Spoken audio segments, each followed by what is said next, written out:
Hello, everyone. Welcome to the NeverOpenPod podcast, the podcast open to everyone. My name is Luke. I'm your host of the NeverOpenPod podcast, and with me, as always, is no birds this time. Nope, it's Mr. Guy. Say hello, Mr. Guy. Hello, Mr. Guy. Hello, Luke. And hello to birds if they choose to join us. It's up to them. Yeah. Do they like what happened in the Best of Super Junior block finals? I mean, did you? Do I? Who really cares? Let's find out later what the birds think. Yeah, no one listening to this cares what we think. Like, get out of here. But yes, before that, yes, we're going to talk about night 13, the final night, sort of technically, I guess, of the Best of the Super Juniors.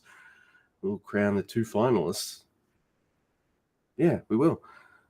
And before that, professionalism. Yay, I'm on the ball.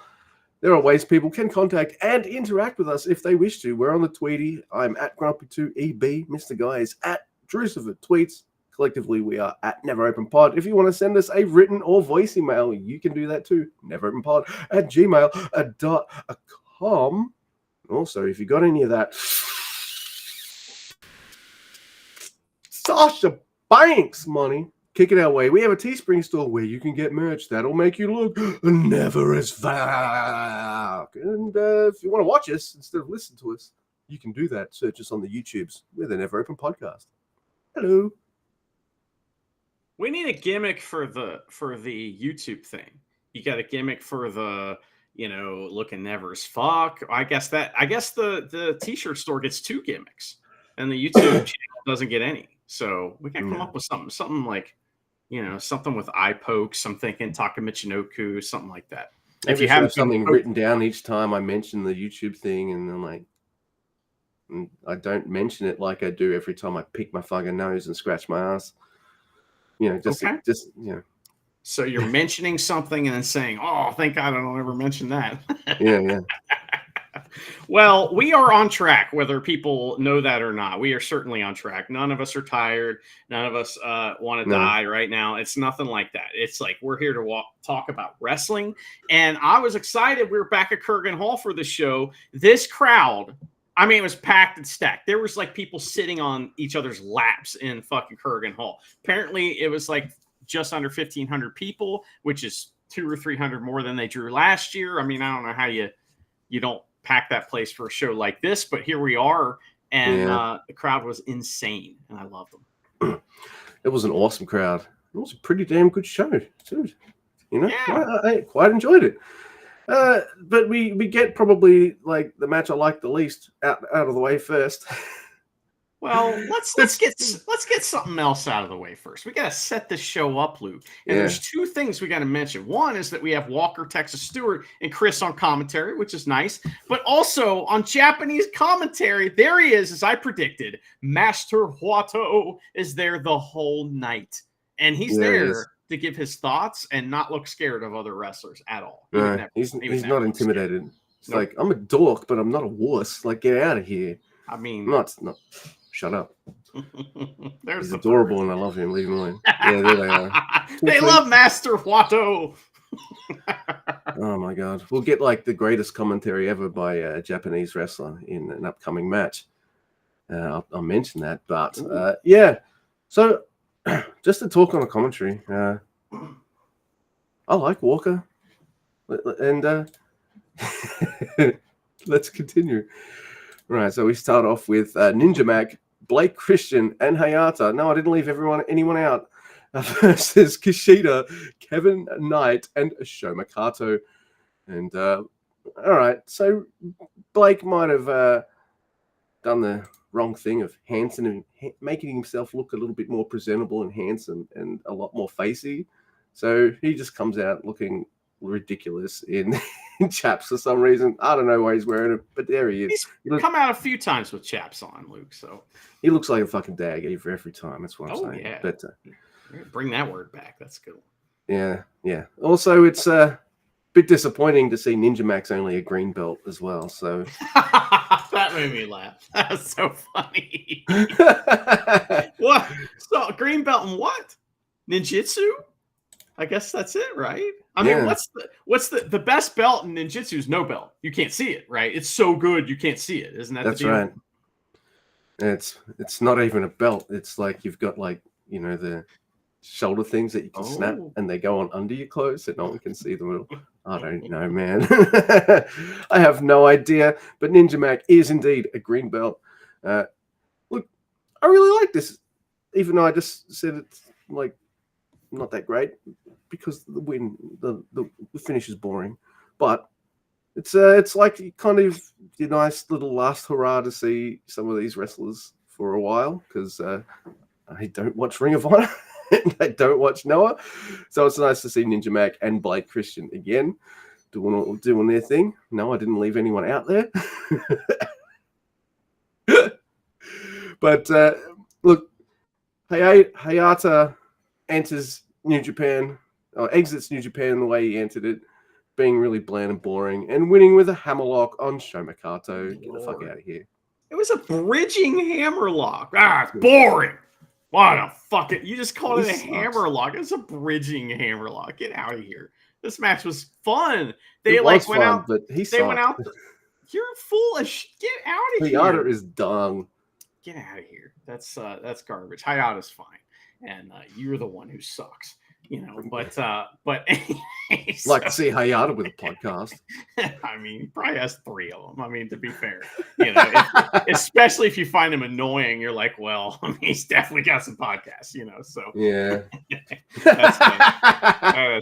he probably vapes too, So anyway, but this match was not very crisp at times, but it was like, hey guys, like you said, we're going out in front of this hot Kurgan crowd. They came to see the people in the Best of Super Juniors. So this is part of that.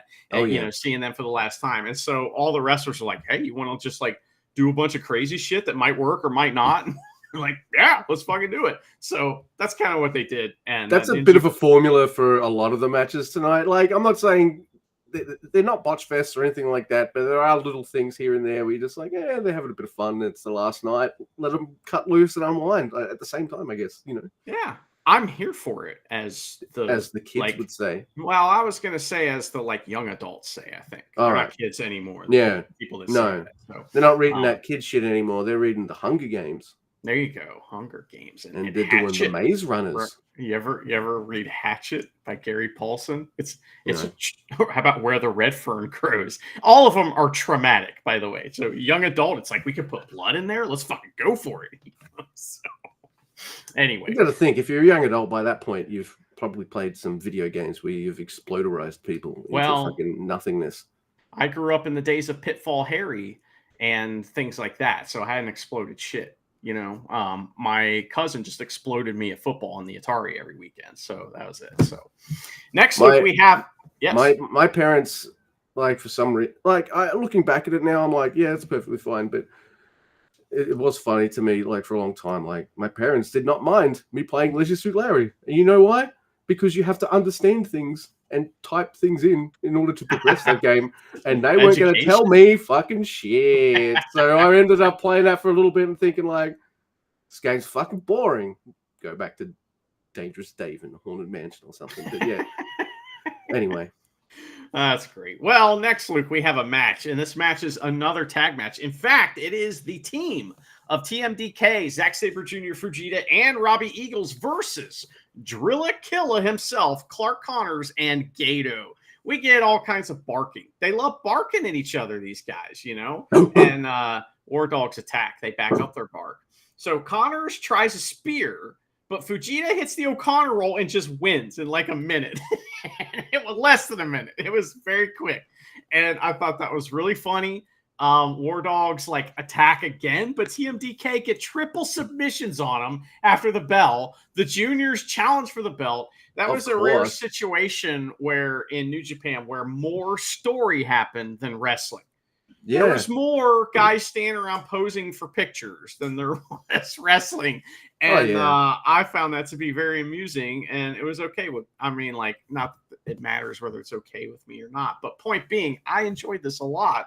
I have a real strong feeling TMDK ain't winning those titles, though. So, yeah, that's because Robbie Eagles has an Aussie title. I'm pretty sure that guy's getting pretty decently booked in his home country, and will probably be coming back very soon. If you can make comfortable living in your own country, why won't you? But yeah. Well, we know from this information though here that maybe he's staying in Japan because I mean, he can always just fly back and forth. Of course, he doesn't have to stay. But my point being that I believe he's going to be. That'll probably happen on that Seoul tour, which is the next tour after the Dominion, and so that right. You got. I mean, I'm a Seoul man. Da da da da da da da. Okay. Yeah. But this is kind of short and did exactly what it needed to be because Vegeta beat Clark Connors and Robbie Eagles defeated Driller Maloney. So you kind of knew where this was going, and it went there. Yes, let's go. By the way, you were right. Zack Sabre Jr. grabs a fan's phone, gets in and into the frame with these two boys, Robbie and Vegeta, and that felt like it took longer than the actual match that we just watched. You are correct. All right, boys, we're going to night off. You want to take some photos with the fans, dickheads? That's what he said. God, that was fucking terrible. Yeah. Chim chimity chim chim chiree. Oh my God. Yeah, he did kind of Dick Van Dyke it, right? All right, so next we got Great-O-Khan on the Cobb. That's Great-O-Khan and Jeff Cobb versus Yuya Uemura and Taka Michinoku. We found out that Yuya Uemura won the voting rules this time for KOPW, even though I voted for Great-O-Khan's twice because I vote for both of us because Andy doesn't care about the votes. Well, Great-O-Khan it was a 60-minute match or something like that. You're way off this time. You just vote. It's like when you go to the horse track, I like that color. I'm going to bet on that horse, you know? Well, yeah, I don't know shit about horses and I'm crap at gambling. So like, yeah, I'd be like, yep, I kind of, that horse's name sounds amusing. Yep. Yeah. No, but you don't want 60 minutes, Great-O-Khan, but no, you know, so what the rules will be, it's storm catch rules. So there's no striking, only grappling. And there's only limited rope breaks. You can only break rope 2 times. If you break rope 3 times, DQ'd and you out. So that is the rules of Storm Catch. That is. So you're grumpy about the rules because you don't like MMA stuff, right? And yeah, I would argue this is not MMA stuff. And they prove in this match we're about to talk about that it's going to be good. And guess who's going to ref that match, Luke? You know it's got to be. That's got to be in like the Chunk section, right? It's gotta be, man. It's gotta be. So I'm fired up for it. See, like Dominion, like I want 2 things. I want, and they're both the same. I want Chumpy to ref that match and the Never Open title match. Like, thank you, please, and thank you. That'd be great. Anyway, these 4 men are wrestling. There's a really nice stalling suplex thing on Yuya, and then Cobb just tosses him. And then we see Ishii's out, and Ishii looks, well, I don't know if Sonny's around, but he's wearing Sonny's inside, so you know he's a piece of shit. That's the rules. And he's sitting like this the whole time. And that is exactly how I imagined Ishii would be on commentary too, by the way, just sitting there, not talking like that.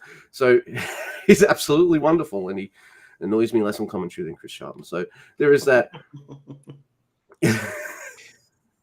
We all know how this match will end, though, right? But we do. You are right. We do get amazing grappling style wrestling with Yuya Uemura and Great-O-Khan, and there was a fun moment. You know, it's always nice to see, at least for me. Like sometimes when you see like a pro make a short little mistake and all that, and just see how they just adjust and just go with it. Yeah, you look like a fucking absolute heel douchebag right now.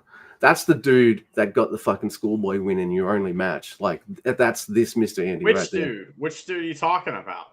Like, I can imagine you walking into the... You know, that's how Ishii looked, everyone. Say stuff so people can see you.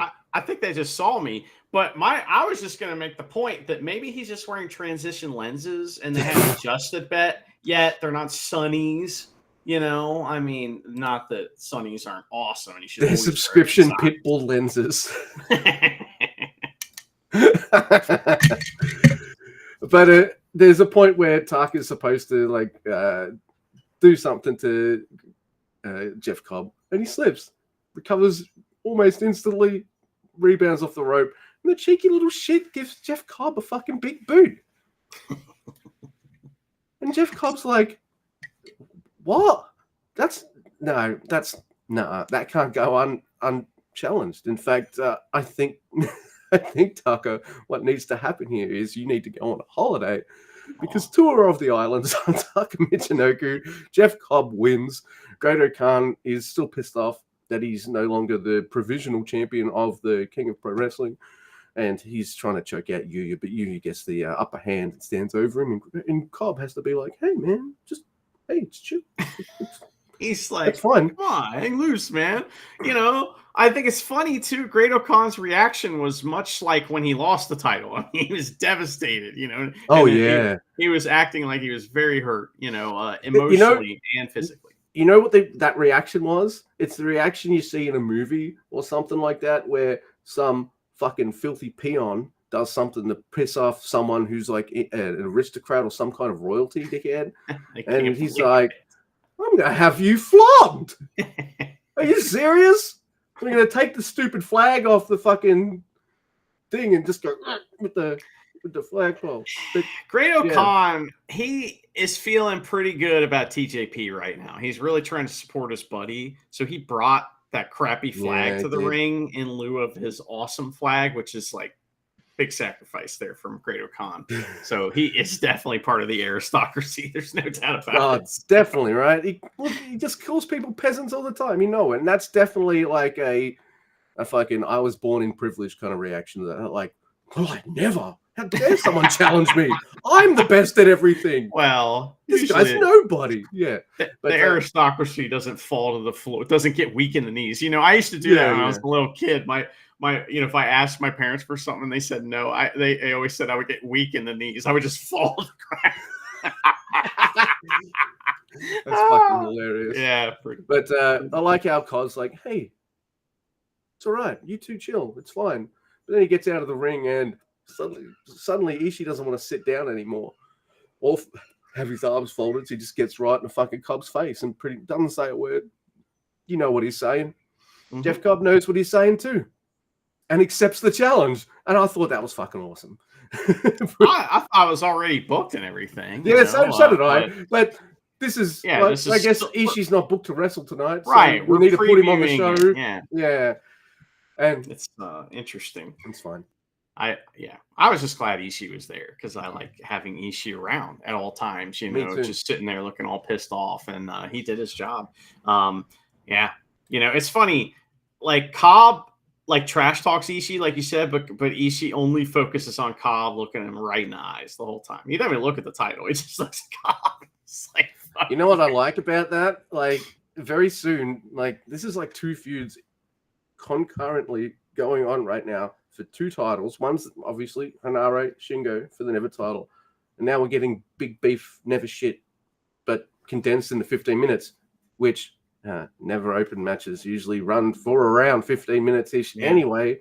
So this is perfect thing for like Cobb and Ishii. Oh man, that's like two Never feuds at once. This is heaven. Hook it up to my veins and whatever. Just give me. Well, you're gonna get it on Dominion. Cool. Thank you. So that's why they were there staring at each other to let you know it will be happening. So Ishii unfortunately did not wrestle on this night, but his presence was felt.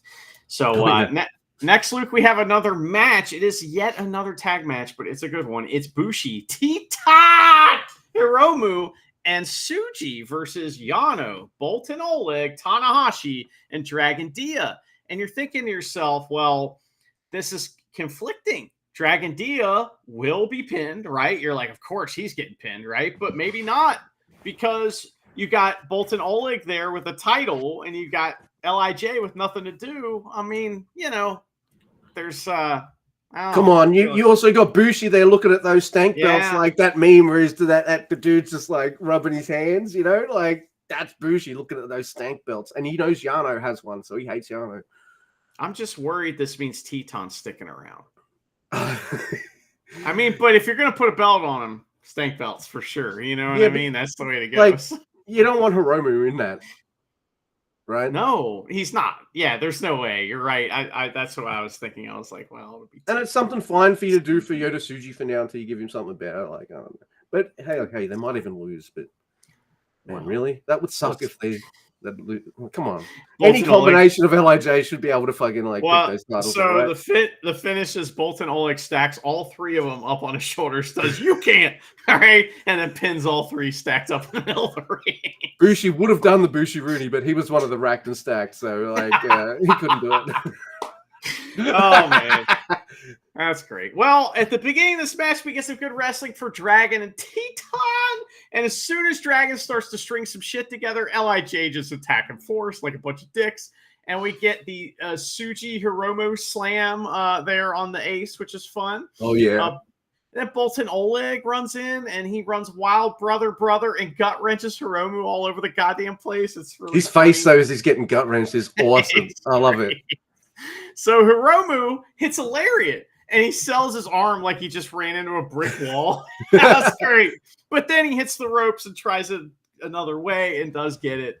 And we get Yano versus Tsuji, which is a whole lot of fun, man. And I was like, oh, this is something I never saw before. Yeah. And I like it. So everybody gets in the pool, gets all their big moves in, and then Teton hits a monster dive. But Ho Train on Yano in the exposed corner. Ha ha! Fuck you, Yano. A springboard double stomp. Tsuji easily pins Yano. No problem whatsoever. I mean, the boys look good. Yano's back. It's fun to see him. It's good to see the ace, I mean, I like this match. Yeah, I like this match too. You mentioned something in the chat, and I'm like, Yano has always done that, hasn't he? And it took you to point it out to fully sink in for me that every time Yano kicks out at 2, he's like, no. Oh yeah, it's like he's living, and he's staying alive to live another day. It's like no, so funny. I will not stay down for you. No, it's so funny. Not long after that, he gets his head smashed into the mat anyway. But yeah, this is nice. It sets up a stank belt match. They need a match. We have to have those. So here we are. Exactly. And hey, yeah, maybe T10 wants to stick around for a Dominion payday. Who knows? God damn it. The full match card probably will be announced maybe, 5 seconds after we finish the recording of this episode. Something maybe like that. 10 seconds. It could be a little, All right. So next we have a match that is just, I don't know. Yeah, I just fucking loved it. It's my shit. It's Shingo Takagi and Tetsuya Naito versus Callum Newman and Hanare. Hanare and Shingo don't get the memo that this is supposed to be a fucking preview match and to just kind of preview shit, or if this is the shit they're previewing, you better make sure you get all the venue doctors from all the fucking surrounding arenas just to be on hand here, because these two just fucking they crunch each other at the start, typical Never style, and then straight into the headbutts. I'm like, all right, if this is, and then Hanare takes over, and I'm just fucking go, Hanare. And he goes for his high knee in the corner. Fucking Shingo catches it, and there's just this fucking thud, and Shingo fucking, it looked kind of awkward, but gnarly. It's the good kind of, Hanare just fucking lands. Ouch. And I'm like, fucking hell. And what, I'm going to get 15 to 20 of this? It was a power bomb. He power bombed him. Dude, it looked fucking looked ouch too, man. It was awesome. It even had Hanare trying to hold onto the ropes, and even and it's still he just managed to. God, it was good. Oh my God. Look, the rest of this match is awesome too, because then we got Callum Newman. He's in the ring most of the time with Naito, and this is Callum getting that little bit closer every time and trying to get the respect of anyone really, isn't it? But it fails, of course. He runs right into a Destino. Now there's a little bit of timing between both the dudes, maybe one, and it's not just Callum being a little too fast. I did notice at least a couple times that Naito was ready before Callum was. So hey, that's right. That's what these previews are for. That'll be smoothed out in no time. It was still a lot of fun. Gnarly looking Destino as well. And why didn't Hanare help? Yeah, because Shingo's already got him on the outside on the floor, just fucking choking him out. The bell rings, the match is over. Shingo's not letting go, so he's like, "Fuck you! This is my Never title!" Rah! And it's fantastic, and I love it. I want that match.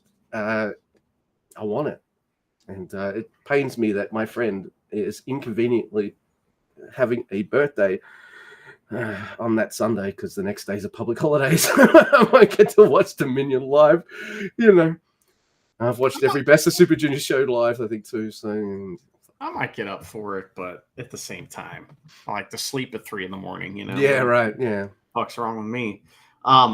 So not only did so big stuff happened in this match. Like, you know, obviously the preview stuff between the Never guys was solid. Shingo established himself as the heel. You know, he's he didn't respect the rope break. He was a complete asshole. So great. That's what we want. That's good stuff here. Now, we also, when like Newman's trying all kinds of high flying crazy shit on Naito, Naito's like, oh, okay. And hits the Super Rana on him, which is like respect thing. And the crowd was like, whoa. And they weren't going, it was a different than normal. Or normal would be like, oh, I love that move. This was you're pulling that out right now? Wow. You know, it was that. So. And he didn't win with a shitty move either, or a transitional move or a pin. He won with the Destino. He put him down with the finishing move.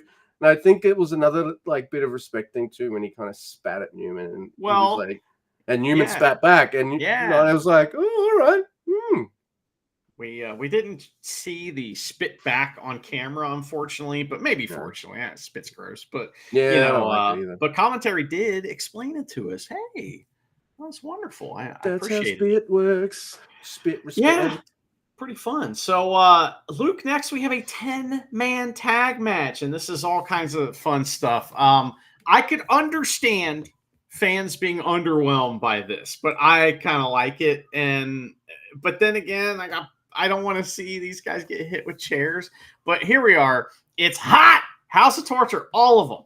Versus, Dick Togo's not in the match. One of them's not in the match because there's 6 of them. But anyway, so Shota is versus Shota and 4 mystery opponents. And it was great. On the card, it said X, 2X, 3X, 4X, and 5X. So it was like, it was all of the X's. I thought that was pretty funny.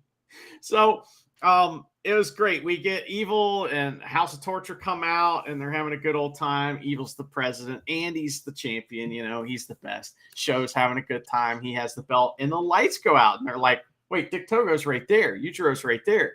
It's Jon Moxley. He controls the lights at Kurgan Hall, too. They should have had somebody walk out and be like, you know, like Chumpy, or maybe just Shota Umino. But anyway, so he says that the 4 mystery opponents, like, he's looked to the 3rd generation to be the lumberjacks for his match, you know, at Dominion. And so the crowd loves this, by the way. They're like, oh, fuck, who's it going to be? And I'm like, Brett, right? We got to have fucking Brett. He's the champion of the world. Let's get fucking Brett. But apparently Brett is just booked. He is booked solid. He's fucking booked, man. He's busy. Sorry, he's bro. got 2 titles, man. You know, sorry, he's in Mexico winning titles. He's in the fucking United States winning titles. He's in Japan winning titles, but not in New Japan. So he's not there. So it is, you know, it's so anyway, Shota comes out, and he comes from like one of the entrances on the steps, and then out of all the other entrances come the fucking dads. Like it's like the 3 amigos or some shit. They all come out, you know. So we got Hot versus Shota Umino, Makabe, yay, Tenzan, yay, Tiger Maska, and Yuji Nagata. And I don't want to see any of those guys get hit with chairs except for Makabe. So I want to see him get a chair, a push-up bra, a pimp cane, a wrench, the fucking garrote, take a low blow from all of them. You know how Just 5 guys do Just 5 boots? I want Just 5 low blows. And dick to dick contact hoe train spot. Token comes down, then he grabs the leg. Evil comes down, and they just fucking rotate until they all do the fucking.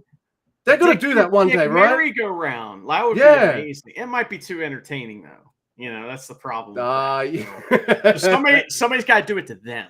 Now we're talking, right? That'd be like a spot for Suzuki to do back in the day. You know, when he turned face, that would have been a Suzuki spot, but he would jump off the first rope. So, And he probably wouldn't do that. He'd probably just like, yeah, that's right. He'd look at his hand and go like that and jump off the first rope. Or if I was House of Torture, I would never do dick-to-dick contact on Mr. Bread because CM Punk's still feeling that.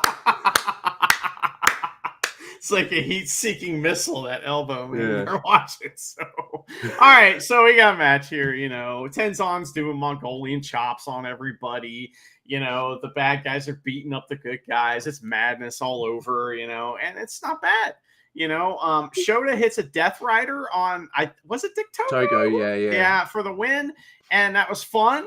And Shota gets on the mic and he's all happy. His boys are there, and he respectfully asked the third generation to come help him protect the lion mark that means so much to him. And it's like, brother, I would run through a wall for you, Shota Umino, right now. Let's do it. Let's go. Akira set it on fire as well. Nah, it's all right. I'm going through it still. Someone hit his fucking Zippo, and he's never been able to find it again. You have Zippos? Yes. Oh, yeah. He didn't give it to Milano. He left it somewhere instead of giving it to Milano. That's why it's gone. Oh, man. Yo, Kanemaru, is this a safe spot to put my stuff? Yep. Wait, you're asking me? Oh, yeah, absolutely. That was fun. So that's all the story stuff out of the way. Now we got the Best of Super Juniors 31 block finals. Winners will main event Dominion. Yes, it is. Oh my god. And excuse me. Yeah. I'm quite happy to say, sorry everybody, that I really like both these matches. Awesome. Yeah. Mm-hmm. That's it. Show's over. That's all you need to know. No, it is TJP versus Taiji Ishimori. And if I could have, I would have moved anything, mountains, anything to have Chumpy ref both these matches, but that's okay. Red Shoes gives me a bit of a moment that annoys me a little bit in the main event, but nothing to detract from that amazing, heartbreaking match. But let's go with it. Chumpy's reffing this one. Now, I'm going to say yes, I do love this match. It gets amazing, but it starts a little weird, mostly because TJP's the face, right? He's supposed to be the face, so why is he taking such full control in the early things of this match? It's a little weird. Because he's going to lose, that's why. Yeah. But Ishimori, this must be a fucking celebration, of Ishimori and his run, because Ishimori does take over and sends TJP to the outside.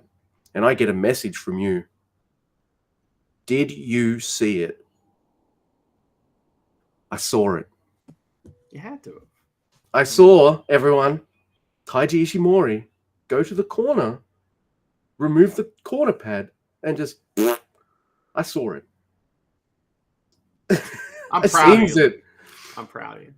You know why I seen it? I don't know why I seen it. I don't know why. I don't know. Because you were looking at the screen is probably the logical explanation. But, who knows the ways of Ishimori?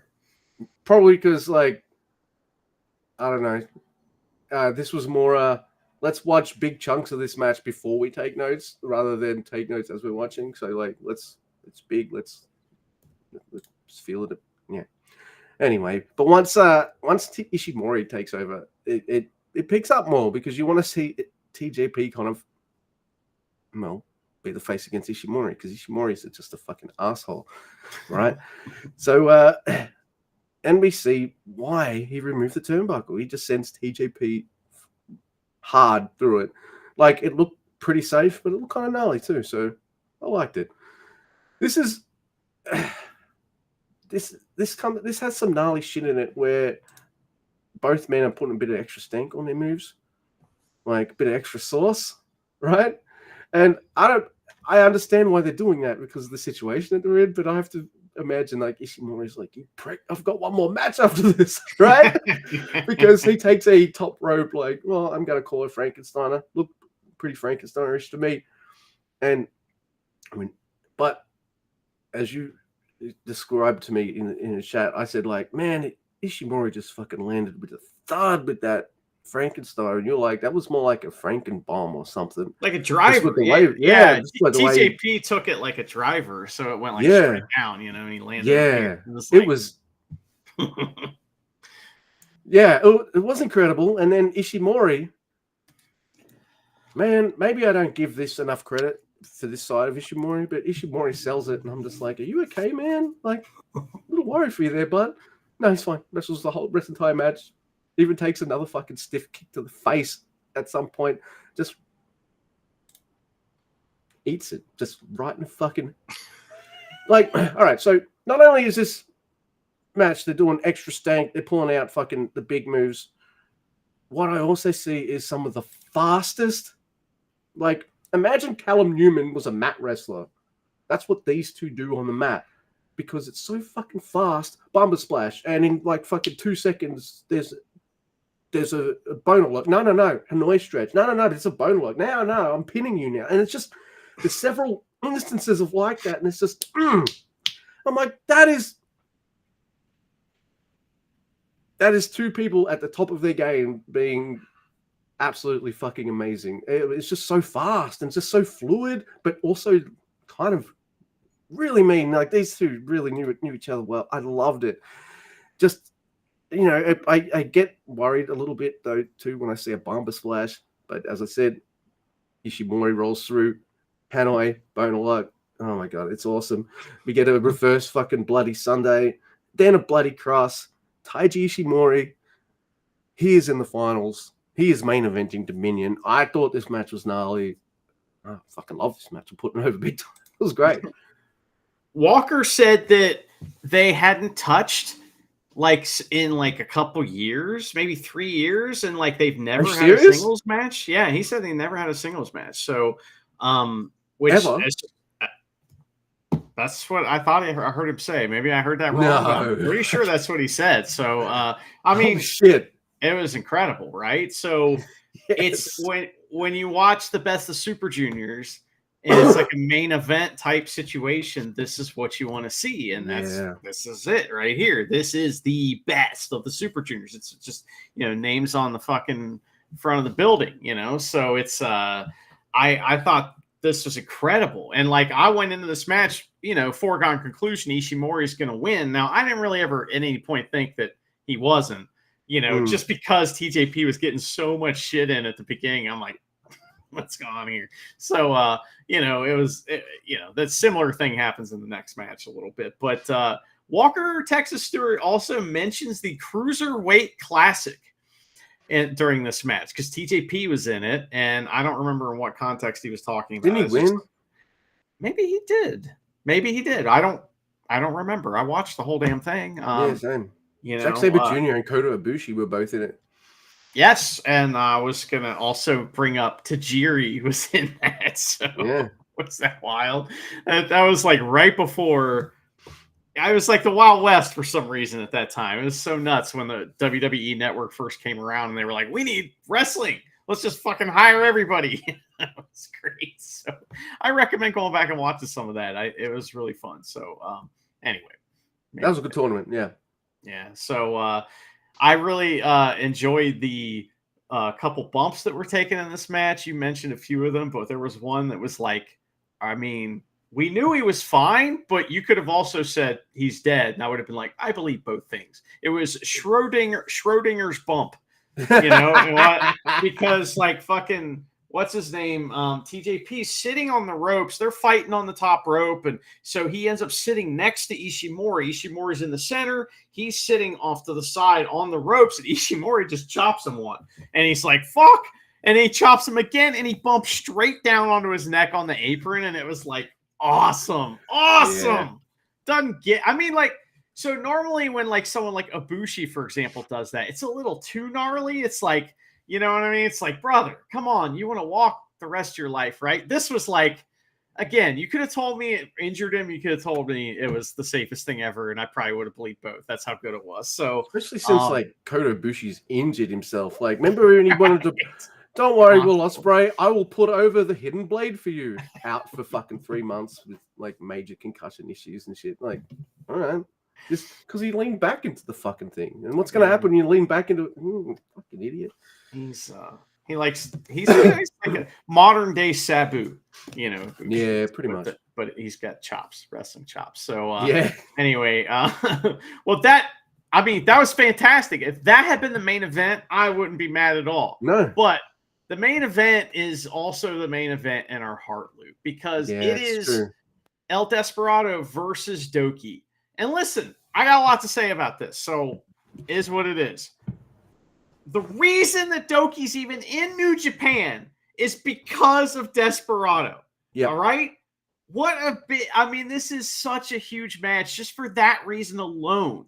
That the tournament, like the whole thing happened in this building too, you know, where they've wrestled each other on Takataichi Mania, you know, and it's just been their kind of like journey together. A lot of it's happened in that building, and it was so cool for this to happen here and now.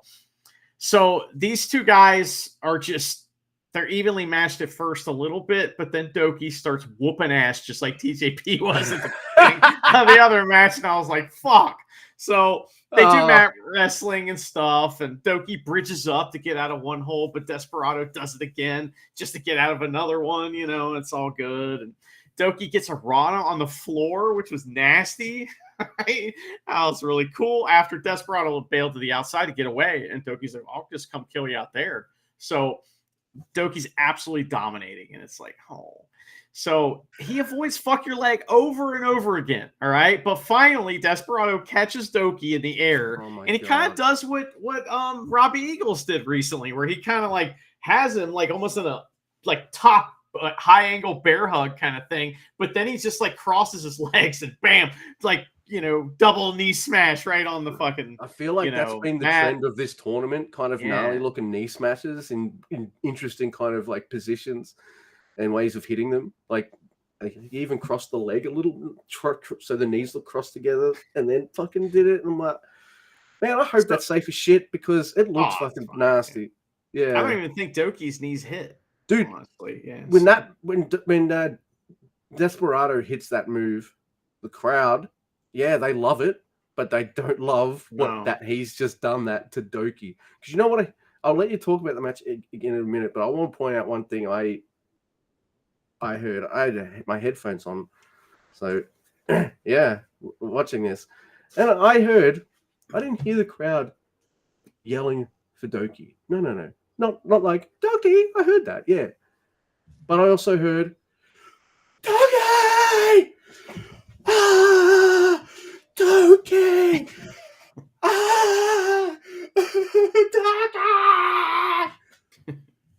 The emotion of just them screaming Doki, and like, I'm just like, Jesus Christ. I love you, crowd. They love Doki maybe more than we do. So, I mean, like, they're putting I think they also know we're heading for probably a Despy Ishimori main event, and they're like, you know what?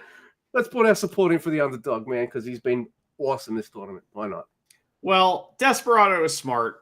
They know what they're doing. Oh, yeah. You know, and so he smiles after he does the knee smash, and the crowd's like, oh, that's when they're kind of like, yeah, oh. And so Desperado leans into this, and like at one point he has Doki in this like leg hold, and he just like he's resting, relaxes and shit. And it's like, fuck you, dude. What a prick. So he also steps on Doki's leg while breaking a hold, and the crowd is like, ah. Crowds just doesn't like it, you know. So Doki's like, you know, well, I'm still gonna come back. So he's like flipping out of something, and he jams his knee, of course, while he's flipping out of something. But then he fires up, hits a running move and some like super fancy arm drags, right? And Desperado easily gets out of the Doki Choki the first time it's on, like too easy. I'm like, oh, that's fucked up. But he slaps on Numero Dos instead. Desperado goes for, he gets right out of that too. And then Desperado goes for a dive, and we get it's not executed perfectly, but it is like a very ambitious move. So they got it. The Canadian Doki Choki. It's it's the, okay there, Canadian Doki Choki. That's what it's called. So that was amazing. So we both wrote the same thing to each other. Canadian Doki Choki. That's the greatest. Oh man! So Doki tries. That is really cool. He's sitting on he gets up in the electric chair position. You're thinking he's trying to reverse Rana, which he is. Yeah. But then he just gets spun around, right? And so he turns that into a front Rana, sort of, that sends Desperado to the outside, where Doki follows up with the diving DDT to the floor. It's great, man. Amazing. And the crowd's like, oh, fuck, Doki's going to win. He's going to beat Desperado. Doki! That guy back there is screaming Doki at the top of his lungs, you know? And so anyway, we get a daybreak outside in and then Doki does the sexy pin right into the Doki Choki, and Desperado is fading away, but in that way where you know he's going to come back. I mean, Red Shoes even does the like, should I give up? What do you think? Yeah, you know, like, that's the little thing. I'm like, come on, Red Shoes, get out of here. Oh, that's actually later, but it happens, you know, and it made me mad, made me think about it. But anyway, yeah. So we get a big booyah spot here, and Doki almost gets the suplex de la Luna, but Desperado gets out of it last second and hits a big strike, and there's good timing on that. It's really good. A couple cool roll through near falls, and Doki gets the Doki Choki again, and I'm just like, give up, you motherfucker! Oh, you know? I was yelling the same thing. Give up! Get up! So where's Choppy? Get him out of here! I would have walked him out like Yujiro walked the ref out the other week. Like, this is where Red Shoes is like, should I call it to the crowd? Yeah, the crowd, and you're just like, fuck you, Red Shoes. So anyway, he asks Desperado, who responds. You know, and so I'm like, I just have to describe my state of mind. I understand. My state of mind in this moment. And I was excited watching this match as I maybe have ever been watching any wrestling match. I was so fired up for this. I had joy in my heart coming out of my mouth like, oh, fuck! I was so happy, and like, the Best of Super Juniors is a place where this can happen. And man, this has been one of the best tournaments we've ever covered. And I felt like this was just a cool, cathartic ending to it in a way that just made me so happy. And as life, you know, often is, it's bittersweet. You know? So anyway, oh man, they do a million fast reversals, and then Pinche Loco, another one, and Desperado gets the pin. It was a tremendous match, all right? Yeah. Fuck you, Desperado. Now go win the tournament. You know? Yeah. Now I'm behind him. I wasn't behind him before. Now I am. He beat Doki, but somehow I'm behind him because I'm like, go fucking win it. You have to win it.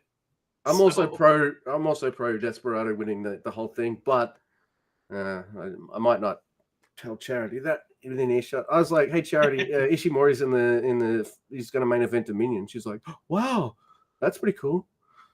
So, you know, she was suitably happy. And that's like her doing backflips about wrestling. That's like as excited as she's going to get.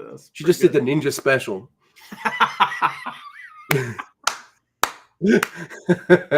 Out the door and down the street. That's right.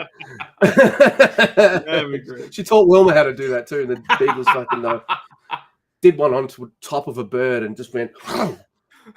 And the bird just was like, bro, I'm not going anywhere. You suck, Wilma. Sorry. Yeah. This match was fucking awesome, even though I knew, like, come on, Despi Ishimori at the Dome. Not the Dome, at Dominion. Like, come on. Not only that, like, they kind of deserve a spot like that. And they've never won this tournament, which they might have if you hadn't decided to make fucking the last 20 fucking thousand fucking Best of the Super Junior things all Hiromu's. He's got so many fucking wings. How many wings does he need? People over now, though. They're putting them. They're all the way down. Like he's got how many? He's got 4 wings, like stacked, and then he's got one that's right above his ass somehow that helps him steer when he's swimming or something. I don't know. Tramp stamp. Oh my goodness. That fucking resting leg submission, I was like, you piece of shit. Then he steps on Doki's leg. Oh, sorry. Then he trips on his leg too. I'm like, fuck you, man. It was great. Canadian Doki Choki was fun. They did make me kind of, I like the daybreak DDT. I don't know, man.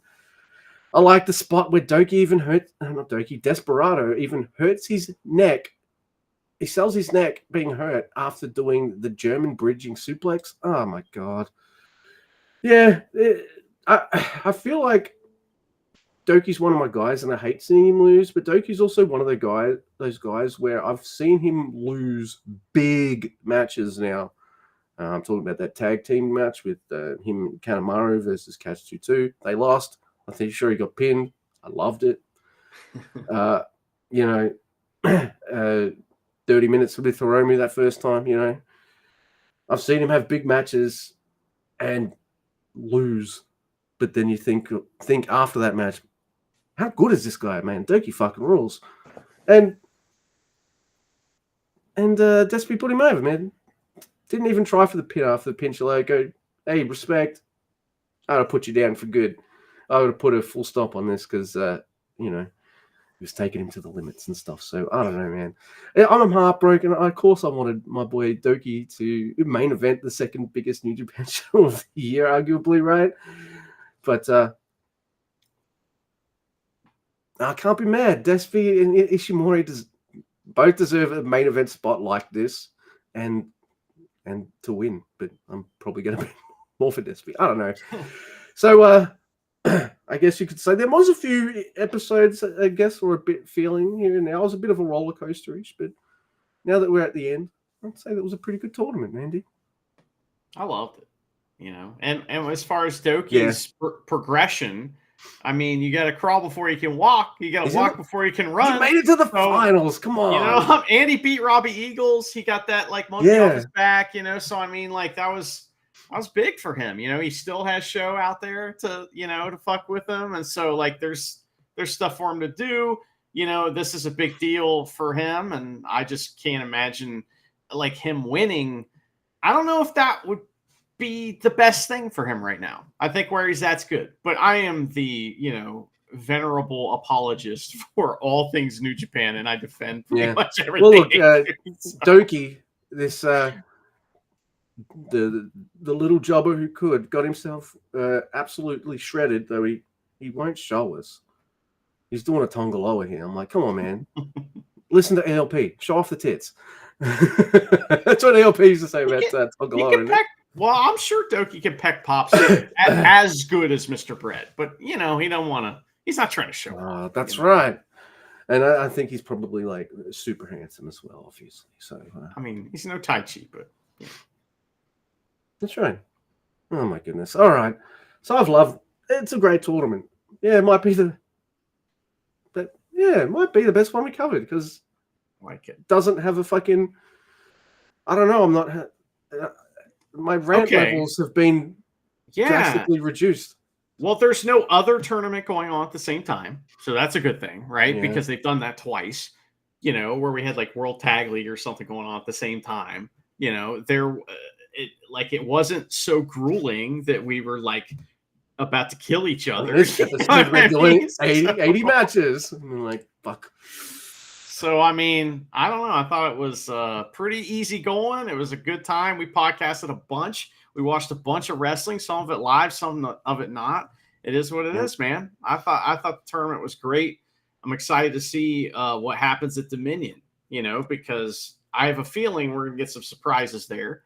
I hope so anyway. I mean, I like surprises. And you know what I want? I want something that we haven't had in a while. It's not apropos of nothing, but we need one of those videos that says such and such is coming, and we don't know who it is. We need that. When can we we need another one of those. It's been a while. Yeah, we need one. I like that one Chris Charlton did with Yoda Tsuji. He was the Tsuji. Perfect voice for the it's coming from the sky. Let's go to the crash right in Tokyo. That was the last one. So it's time. We need to, I mean, what's his name in Noah?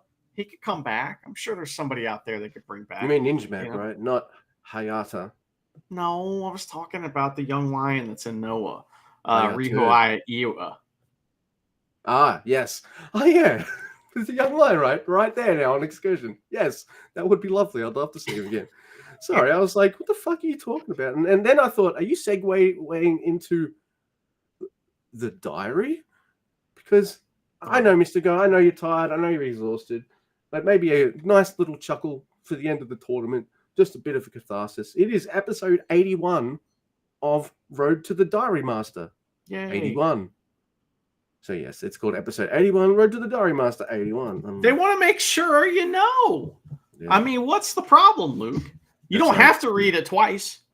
So, I don't have to, but these are words written by fucking Watto. Get out of here. It is May the 1st, 2024. I'm your Watto, who has actually used the Iron Claw. The other day, I was carving yakitori and decided to make it myself. I bought skewers, thigh meat, green onions, and gizzards at the supermarket and put them on skewers. Made my own sauce and fried them up in a frying pan. Maybe that's why it didn't turn out well. I think you've got to use a proper grill. So I immediately bought a yakitori specialist grilling machine from Amazon. I grilled the yakitori as soon as it arrived. It turned out to be completely different and well cooked, just like at a yakitori restaurant. It was delicious, and I'm so glad I bought the machine. Dude, how fucking fast that shit arrived? Did he get like Watto special delivery or what? No, they deliver in like 6 hours, some shit. It's crazy. I don't want to know how it happens. It's like, I don't know how that sausage is made. You know, I think it's like never received anything from within 6 hours. By the way, I should have said at the start of the show, welcome to NeverOpenPod, the podcast open to everyone except streaming services who add commercials. I'm like, are you seriously saying I should pay you money so you can show me commercials? Eat a McFucking dick burger. Get out of here. And guess what? I'm going to pull out my fucking eye patch and peg leg again, motherfuckers. Like, you just lost a customer. Anyway. Hey, do you think I think Watto is so polite he sits through the commercials and he kind of likes some of them. He never skips the intro, and that's fine if the show's got like a really good one, but it could have a stanktro, and he'd be like, he's like,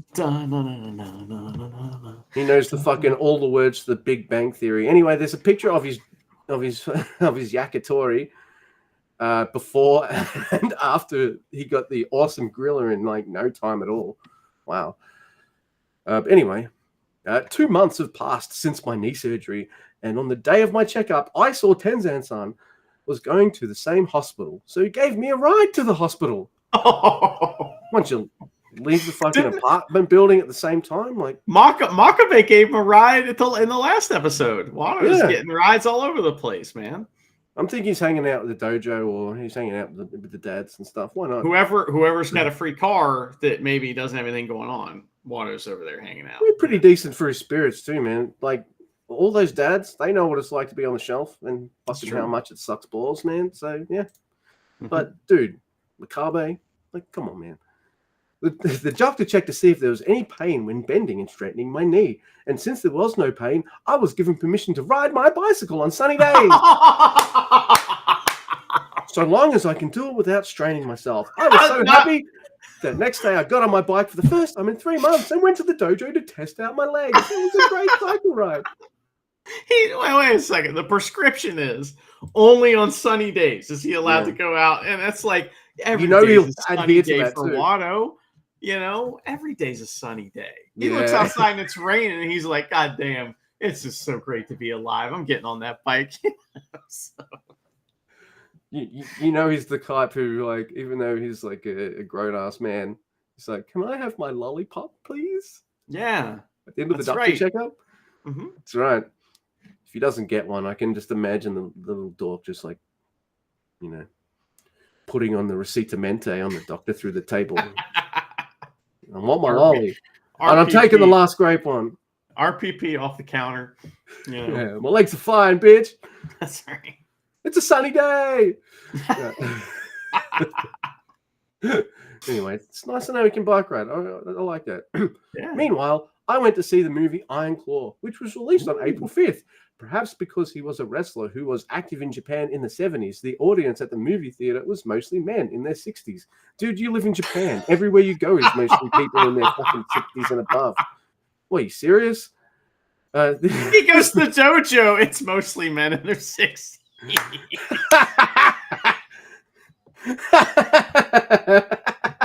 That's fun. Oh boy. I mean, his yakitori griller was delivered by a man who was 85. All right, I don't know that, but he's not allowed. He has to pee in bottles too because it's Amazon. But this movie is based on a true story, but it was a shocking story full of tragedy, glory and emotion. I realized what it means to be a professional wrestler is to be someone who can overcome any situation and can rise to the top. It gave me a lot to think about. And I guess there's a photo of the movie theater and a movie poster in Japanese. Looks kind of cool. I still haven't seen that movie. Oh man, you gotta watch it. It's fantastic, dude. Yeah. Come on. I haven't even seen Peanut Butter Falcon yet either, and I've been that's trying fucking to watch awesome that too. Come on. I for some reason Shia LaBeouf, I like that weirdo. I think he's pretty cool. Why? And I like Dakota Johnson too. So like it's got wrestling things in it. I don't know why I haven't seen it.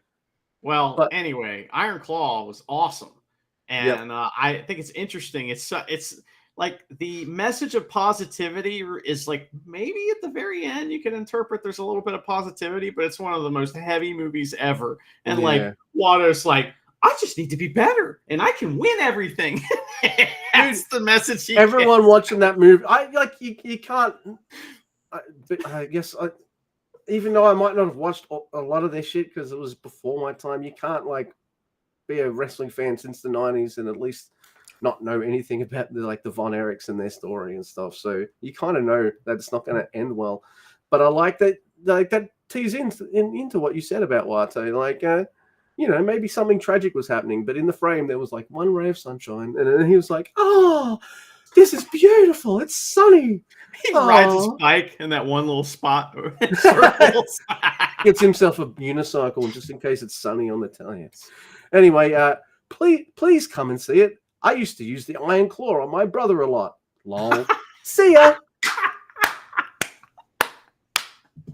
Watto's the best, man. Come on, how many people with like siblings did that? I mean, my sister's 12 years younger than me, so I never really had that let's do wrestling moves on each other face. But one of my mates had a trampoline. Sure.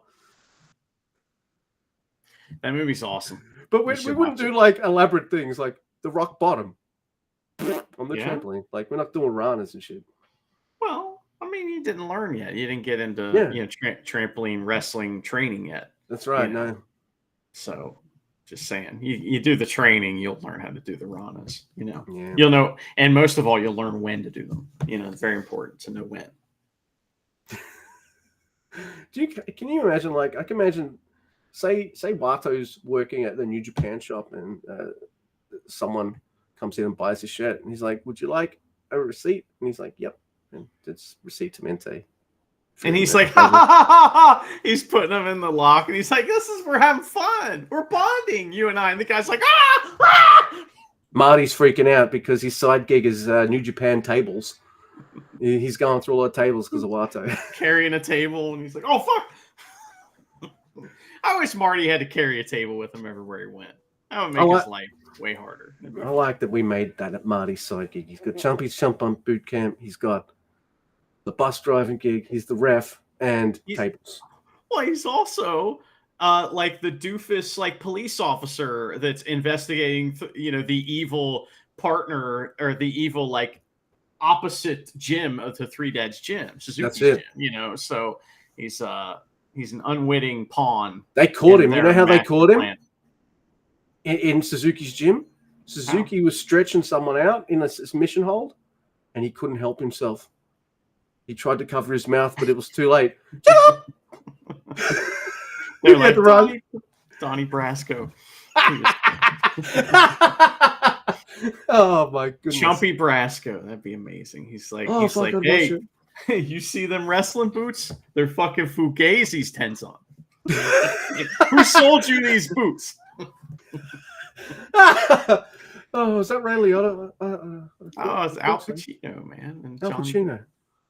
Oh, it's Johnny Depp. So which one was Ray Liotta? Oh, it's Goodfellas. Oh man, I like both those movies anyway. Well, I think he might be in that one too. Yeah. Hey, Ray Liotta's in both of them, so he's in. Well, there you go. In every gangster movie, So. Well, yeah, I think he was either in. No, he wouldn't have been Godfather 3, would he? Maybe he might be in there, and you just don't know. Maybe he's sitting in the church when all that dumb shit's happening at the end. I kind of pretend that it's out of my head canon. Like it's fine. I don't care about it. I like Andy Garcia, and he's in it, and it's like, man, Andy Garcia movies are awesome. I'm telling you, Things to Do in Denver When You're Dead. That's a great movie. I like this movie incredible. he did with Michael Keaton as well. Extreme Measures or something. Okay. Some kind of it's a 90s actiony thriller. Ooh, you got my attention. Michael Keaton is the bad guy. Okay, I'm in. Extreme Measures. I'm gonna put that on later. Something like that. Been loving the 90s movies. You'll fucking find them. Yeah, I know. Yeah, so yeah, that's no, I haven't thought about that in ages, and I hadn't thought about First Night in ages either. That you telling me you watched. So yeah. I love that as a kid. I don't know why. Yeah. I love Richard Gere movies. My mom liked them. She always liked all the, like we'd go see Arnold Schwarzenegger movies and stuff like that. And but I always like watch movies like that with her. And so I've always loved like Richard Gere movies. I watched Primal Fear the other day, which is really good. And I've been watching some courtroom dramas too. And, some of those are really fun, but I watched that First Night, which is Sean Connery is King Arthur. Julia Ormond is in it, and she's, Guinevere, and then Richard Gere is Lancelot. And it's awesome, dude. Awesome movie. Like, there are some stunts in that movie that blew my mind. And I'm like, this is real. Like, I'm watching this and I'm going, everything that's happening is real. And that's one of the things that's like awesome about it is it's a 90s action movie. And action drama, but like there's a scene, this scene blew my mind in the same way that Watto getting out of a hold, like blew my mind or whatever. But like Richard Gere rides up on a horse. It's him. It's definitely him on the horse. All right. Skillfully rides up. Julie Armand jumps onto the horse and they ride away. And it's real. Like, wow, that really happened. He is not only an officer and a gentleman, he's a knight and a gentleman too. Mm-hmm. Yeah. He's a swish. Yeah. I liked Richard Gere too. He was in this really good movie. I really liked. He was like this fucking lawyer, and it had Edward Norton in it. Yeah, Primal Fear. Yeah, that's the one. I still remember the ending, so I'm like, I just watched it again, and it's still cool how it happens. Because I'm telling you, like, it happens in the last 30 seconds of the movie. So you're like, you can't remember quite sure how it's going to happen. And you're like, is what's going on here, And it still kind of came out of nowhere. Edward Norton, like, made $1 billion in futures on that fucking movie. Oh, that movie launched him, didn't it? Yeah. You want to book him. So it was great. Wow, that ending. You're hired. Then he did, like, American History X and all kinds of other stuff after that. He's good. I like him. Yeah, me too. Yeah. Sometimes I get him and Sam Rockwell mixed up. I don't know why. Oof. They're both awesome. So Sam Rockwell, big fan, Seven Psychopaths. Moon's great. Oh man, Moon, fantastic. I've even seen Gentlemen Broncos, and that is another one I highly recommend. It's fantastic. Man, he's in this movie, the Three Billboards movie. It's one of the few he's movies. Oh yeah, he's awesome though. But it's one of the few movies I've ever watched where I'm like, end it right there. That's perfect. And then the credits roll. I'm like, oh my god, you listened. Yeah, that's the same guy that did In Bruges, and the most recent one about that little Irish two best friends that stop being friends. So awesome, man. God, I love those movies. Movies rule. Yeah, I was on Team Farrell on that. I'm like, man, that other guy could have handled it so much better. But he's a musician. He's cut his fucking fingers off. It's so funny. Yeah. Oh man, that's the best. Oh, hey, we haven't done a. Hey, that was nice. There's a relaxed chat at the end of the podcast. It hasn't been too much of that, but that's good. That's nice. I was going to say we're due for everyone, but there's lots of shit coming up, isn't there? Ooh, something very special next too, which is very exciting. But unless there's anything else that Andy would like to say, I need to play something on my Angel harmonica dated 1955, allegedly. Well, everyone should watch First Night. It rules. Yeah. It doesn't have a little screw there anymore. Oh, missing a screw. Yeah. Uh-oh. Got a screw loose. Oh, no, it's gone. Yeah, it's gone. Just like the You Gator, we trust. The screw isn't loose. It's gone. Yay.